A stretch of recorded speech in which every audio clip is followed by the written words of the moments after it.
ফজর, আসর ও এশার ফরজ নামাজের ক্ষেত্রে প্রথম 2 রাকাত জোরে পড়া হয়, কিন্তু জোহর ও আসরের নামাজের সময় সূরা নীরবে পড়া হয় কেন? এই প্রশ্নের উত্তর হলো, আল্লাহ রাব্বুল আলামিন কেন আমাদেরকে কোন কাজটি করতে বলেছেন, কেন কোন কাজ নিষেধ করেছেন, সেটার সত্যিকারের উত্তর আল্লাহ তাআলা ভালো জানেন। আমি সৃষ্টি হয়ে যদি আল্লাহর সমস্ত আদেশ নিষেধের যৌক্তিকতা, যথার্থতা আমার বুঝে যেতে হয়, তাহলে আল্লাহ নির্দেশ কিভাবে হলো? আল্লামা ইকবালের একটা কবিতার অংশ আছে, আমি একাধিকবার বিভিন্ন জায়গায় বলেছি, জু সমঝ মে আ গই ও ফের খুদা কেউ কর হুয়া। যার সমস্ত নির্দেশের যৌক্তিকতা আপনি রপ্ত করে ফেলতে পেরেছেন, ক্যাপচার করে ফেলতে পেরেছেন, তাহলে তিনি আবার আল্লাহ হলেন কিভাবে? আল্লাহ তো সেই মহান সত্তা যে আপনি সৃষ্টি হয়ে আল্লাহর সব আদেশের রহস্য ধরতে পারেন নাই। এটাই তো আল্লাহ আল্লাহ হওয়ার প্রমাণ। যদি আপনি সবকিছু আপনার বিবেক দিয়ে রপ্ত করে ফেলতে পারেন, দেন আপনি বলেন যে আমার বিশ্বাসে আসলে, বুঝে আসলে তারপর আমি মানবো, তাহলে আপনি আল্লাহর গোলাম না, আপনি আপনার বুঝের গোলাম। আপনি একজন সাধারণ কর্মচারী হলে কোথাও সেই প্রতিষ্ঠানের মালিকের অনেক কাজের যৌক্তিকতা, অনেক কাজের রহস্য, অনেক তার যোগ বিয়োগের ফল আপনি জানেন না, কারণ আপনি একজন সাধারণ কর্মী। সেখানে সৃষ্টি হয়ে আপনি স্রষ্টার সমস্ত কাজের তত্ত্ব, রহস্য আপনাকে বুঝে ফেলতে হবে, নট নেসেসারি, না বোঝাটাই বরং স্বাভাবিক। আজ আমাদের মধ্যে একটা ব্যাধি তৈরি হয়েছে যে আমরা অনেক তরুণরা আছি, মনে করি যে আমার লজিকে আসলে আমি মানবো, না হলে মানবো না।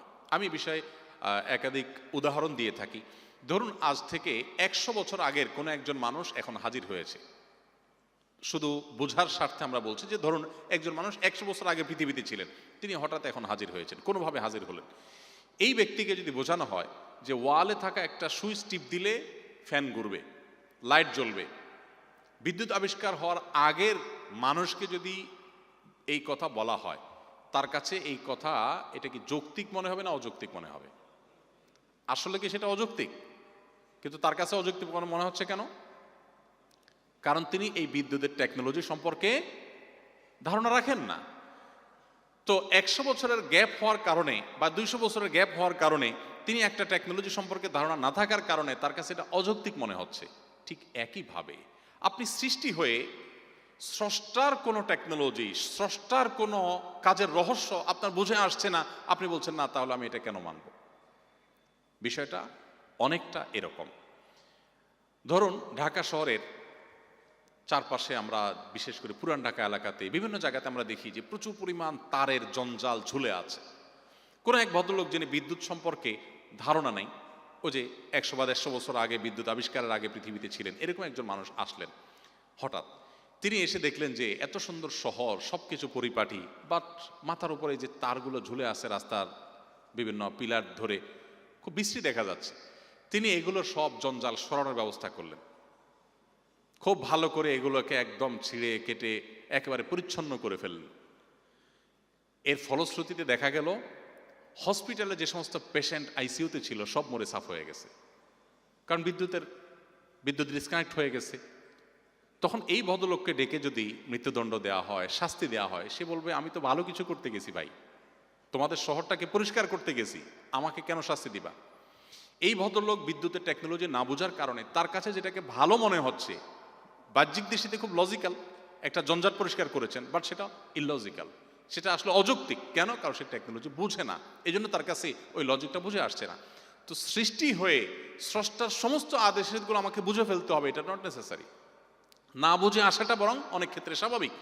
এই উত্তরটা হলো মূল উত্তর। এবার আসেন, জোহরে এবং আসরে কেন আমরা আস্তে বা নীরবে নামাজে কেরাত পড়ি, আর মাগরিবে, এশায় বা ফজরে কেন আমরা সরবে পড়ি? তো এই সম্পর্কে অনেক ওলামা একরামগণ অনেক উত্তর দিয়েছেন।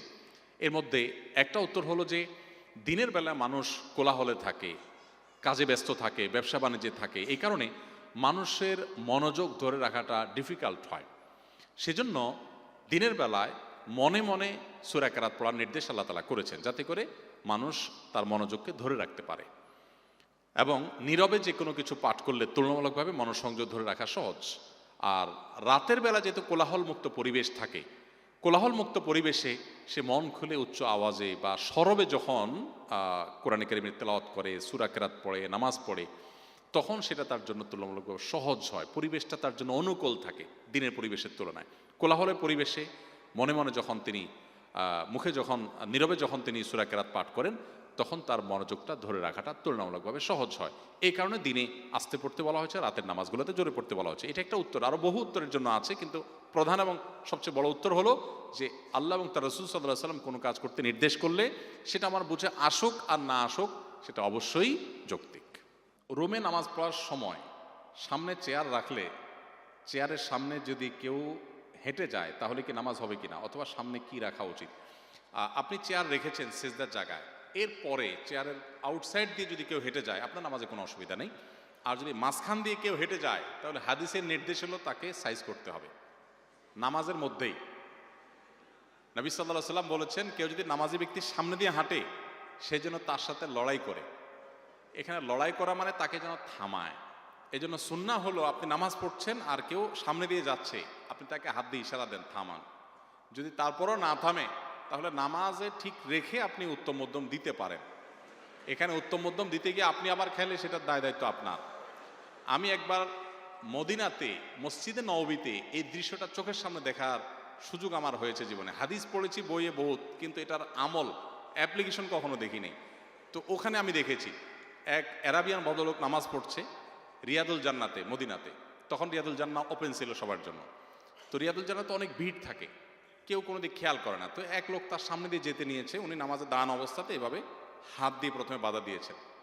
লোকটা কেয়ার করে নেই, আবারও যাওয়া নিয়েছে, লোকটা আবার বাধা দিয়েছে, আবার যখন যাওয়ার সে চেষ্টা করেছে, এরপরে তার ওই শার্টটাকে ধরে একটা মোচড় দিল নামাজের মধ্যেই। ওই বেচারা পড়ে গিয়ে তারপরে অন্যদিক চলে গেছে। আমি চিন্তা করলাম আমাদের দেশে হলে এখানে একটা যুদ্ধ বেঁধে যেত। এখানে হাদিসে মূলত মারামারি করতে বলা হয়েছে তা না, হাদিসে বাধা দিতে বলা হয়েছে। আপনি ইশারা ইঙ্গিতে নামাজে আমলে কাসির হলে নামাজ নষ্ট হয়ে যাবে, অতএব সেটা মাথায় রেখে আপনি ইশারা ইঙ্গিতে তাকে বাধা দিবেন।